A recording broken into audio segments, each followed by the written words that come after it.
बच्चों आज का मेरा टॉपिक यही है। एक समान वायुवादी क्षेत्र में वायुगत विद्रोह को घुमाने में कृत कार्य या क्या गया कार्य। तो इसको इंग्लिश में कहते हैं work done in rotating and electric dipole in and external uniform electric field. मतलब एक समान वायुवादी क्षेत्र आपका ई है, इसमें एक वैद्युत विद्रोह ए भी है जिनके बीच के अर्क दूरी 2L है। ठीक, यह आपका साम्य मानते हैं। सबसे पहले जो है ये वैद्युत विद्रोह हमारे देखिए हेडिंग क्या है, एक समान बाह्य वैद्युत क्षेत्र में वैद्युत विद्रोह को घुमाने में कृत कार्य।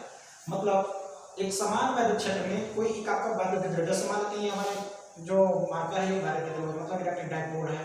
ठीक, तो हम इसको जैसे मान लो वैद्युत क्षेत्र की तीव्रता इधर है, वैद्युत क्षेत्र की दिशा इधर है, इस डायरेक्शन में है, तो इसमें हम यह जो वैद्युत विद्रोह किया है तो यह हमारा साम्य अवस्था में इस वैद्युत क्षेत्र की दिशा में है। अगर हम इसको कोई एक्सटर्नल फोर्स लगा करके अगर हम इसको डी थीटा मतलब कोणीय विस्थापन जिसको बोलते हैं डेल थीटा अगर हम एंगल पर इसको डिस्प्लेस करते हैं तो इस कंडीशन में कुछ वर्क डन करना पड़ता है। और वह कितना फोर्स लगाए वो हम यहाँ पर गणना करके फोर्स और डिस्प्लेसमेंट का मल्टीप्लाई करेंगे तो वर्क डन फाइंड हो जाएगा। ठीक, तो सबसे पहले हम क्या करते हैं कि कुछ सपोजिशन कर लेते हैं। मान लेते हैं कि माना एक समान वैद्युत क्षेत्र बाह्य वैद्युत क्षेत्र ई है जिसमें आपका एक वैद्युत विद्रोह ए भी है जो माइनस के व प्लस के गुणांक के आवेश से मिलकर बना देता है, इनके बीच की अर्क दूरी 2L है और यह साम्य अवस्था से हम इसको डी थीटा एंगल पर घुमाएंगे तो इस कंडीशन में कितना वर्क डन होगा पहले हम उस कंडीशन की बात करेंगे। तो सबसे पहले हम जानते हैं कि यहाँ पर वैद्युत विद्रोह जिसका इस वैद्युत विद्रोह का आघूर्ण जो है वह P है। वैद्युत विद्रोह का आघूर्ण है P माना वैद्युत विद्रोह का आघूर्ण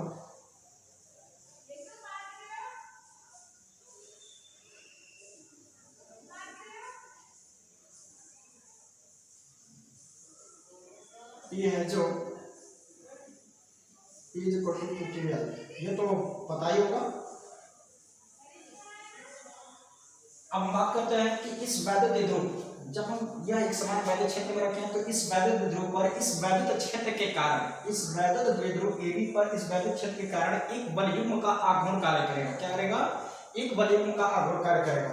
तो बलयुग्म का आघूर्ण की हम बात कर लेते हैं तो ये हो जाएगा टो इक्वल टू हो जाता है tau equal to PE sine theta, जो कि आपको पहले बताया जा चुका है। इसके फार्मूले का डेरिवेशन फर्स्ट चैप्टर में कराया जा चुका है। तो tau equal to PE sine theta हो जाएगा। ये इक्वेशन फर्स्ट हो गया।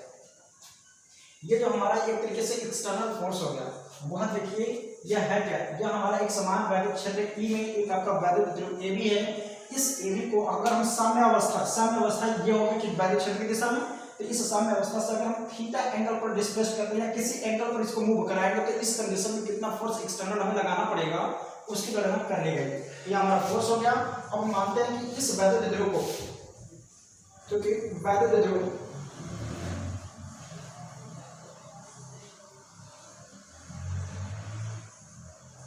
डी थीटा एंगल विस्थापित करने में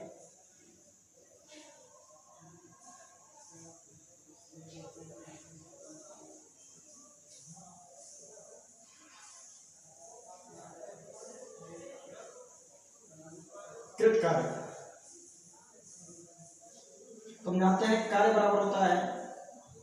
अब यहाँ पर लिखेंगे ये हमारा तरीके से फोर्स का वर्क करता है वैद्युत विद्रोह का आघूर्ण।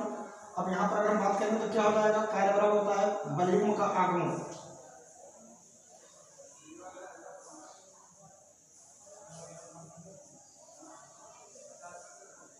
गुणा कोणीय विस्थापन।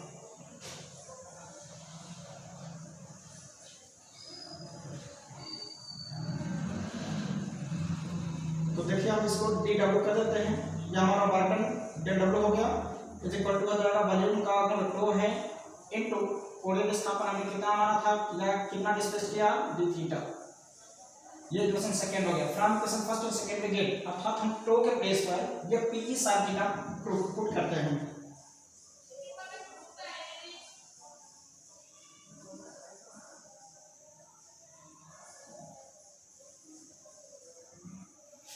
हम क्या करते हैं इस टो के प्लेस पर हम PE sin थीटा पुट करते हैं तो ये हो जाएगा dW is equal to PE sin theta into d theta.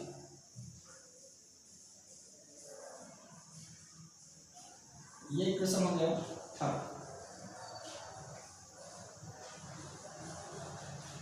अब हम क्या कहते हैं कि फिर मान लेते हैं कि इस वैद्युत ध्रुव AB को, इस वैद्युत ध्रुव AB को हम साम्य अवस्था से, कहां से, साम्य अवस्था का मतलब थीटा इक्वल टू 0, पहले वाला कंडीशन में थीटा क्या होगा 0, क्योंकि वो वैद्युत क्षेत्र की दिशा में है, तभी हम उसको क्या बोल रहे हैं, साम्य अवस्था बोल रहे हैं। फिर जब वैद्युत क्षेत्र की दिशा में होगा तो वैद्युत क्षेत्र तथा वैद्युत ध्रुव के बीच में कितने डिग्री का एंगल बनेगा, 0 डिग्री, तो हम उसको साम्य अवस्था में थीटा नॉट भी बोल सकते हैं। तो लिखेंगे कि जब हम क्या करते हैं, वैद्युत ध्रुव को साम्य अवस्था से थीटा एंगल पर डिस्प्लेस करते हैं, तब इस कंडीशन में कुल कृत कार्य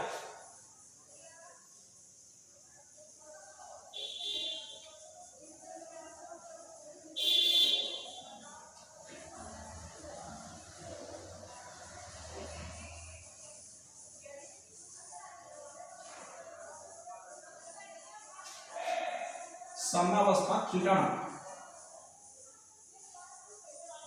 से थीटा एंगल तक विस्थापित करने में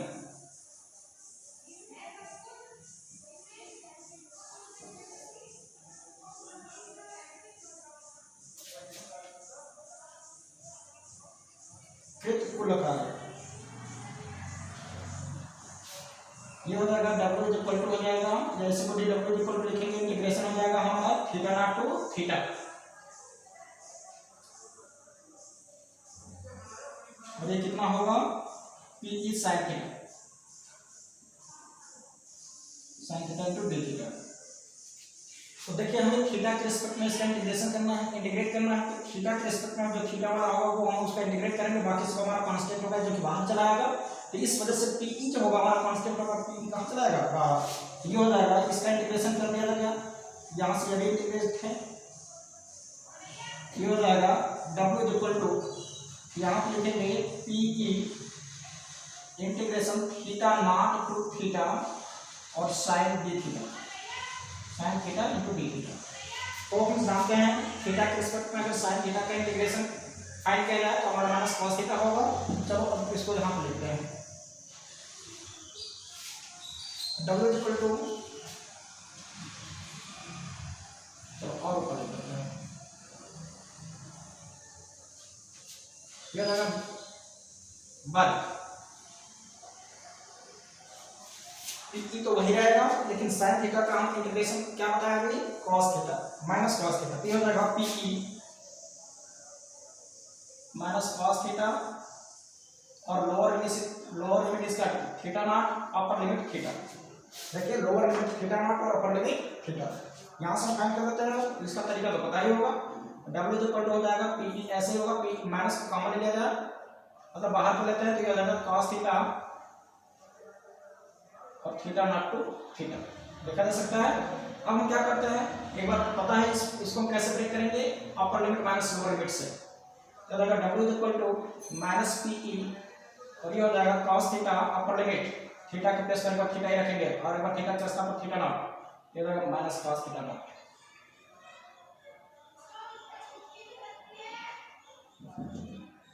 अब देखिए जो कि हमने बताया है कि यह थीटा नॉट का मतलब हो गया कि हमारा साम्य अवस्था का एंगल है, चूंकि theta not is equal to 0 degree है,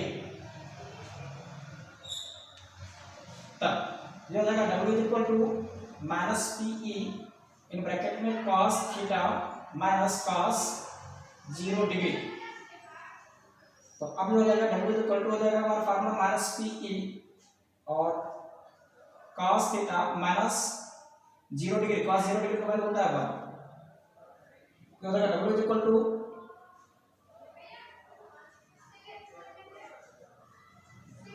माइनस, इसमें से माइनस कॉमन है, हो जाएगा प्लस PE इन ब्रैकेट में 1 प्लस 1 माइनस cos थीटा।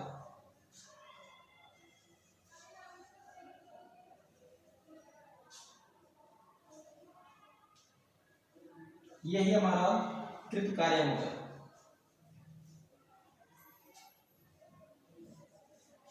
अब इसमें नोट्स लिख पाए जाएंगे कि जब हम इसको क्या करते हैं 90 डिग्री के एंगल पर डिस्प्लेस करेंगे तो इस कंडीशन में कितना वर्क डन होगा, जब इसको हम 180 डिग्री के एंगल पर डिस्प्लेस करेंगे तब कितना वर्क होगा। जैसे मान लीजिए इधर इलेक्ट्रिक फील्ड है, इलेक्ट्रिक फील्ड में हमने एक आपका इलेक्ट्रिक डाइपोल लिया है, ठीक, यह AB है जिसका आपका वैद्युत ध्रुव का आघूर्ण जो P है, अगर वैद्युत क्षेत्र की दिशा में है तो वैद्युत क्षेत्र की दिशा तथा इस वैद्युत द्विध्रुव के बीच की जो एंगल होंगे वो हमारा 0 डिग्री होगा।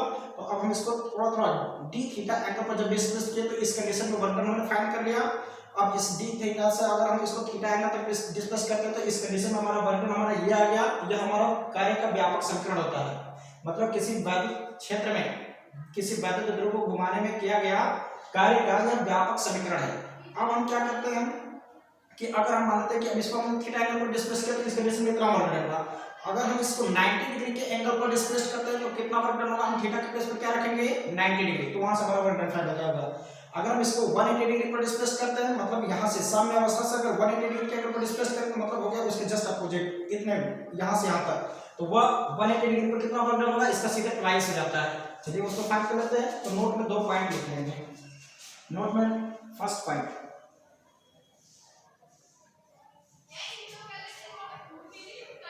लेकिन जब वैद्युत द्विध्रुव को एक समकोण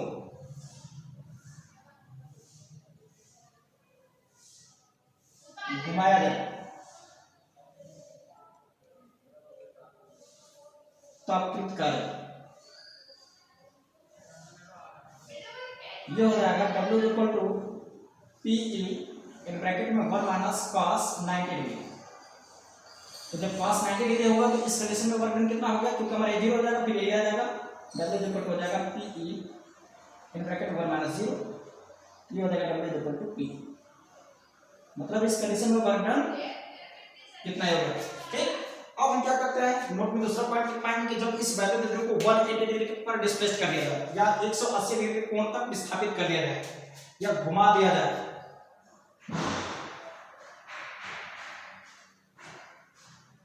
रोक लीजिए।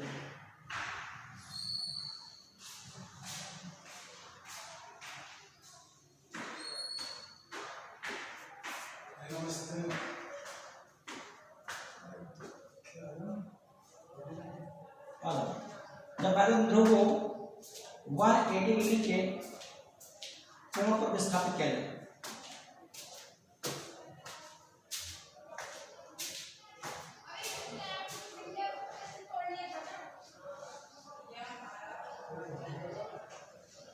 तब ये हो जाएगा W equal to P in bracket में 1 माइनस cos 180 डिग्री रख देंगे यहीं पर। अब इस थीटा के स्थान पे रखा जाएगा 180 डिग्री, तो cos 180 डिग्री का मतलब होता है कितना -1। ये हो जाएगा W equal to PE in bracket में 1 माइनस -1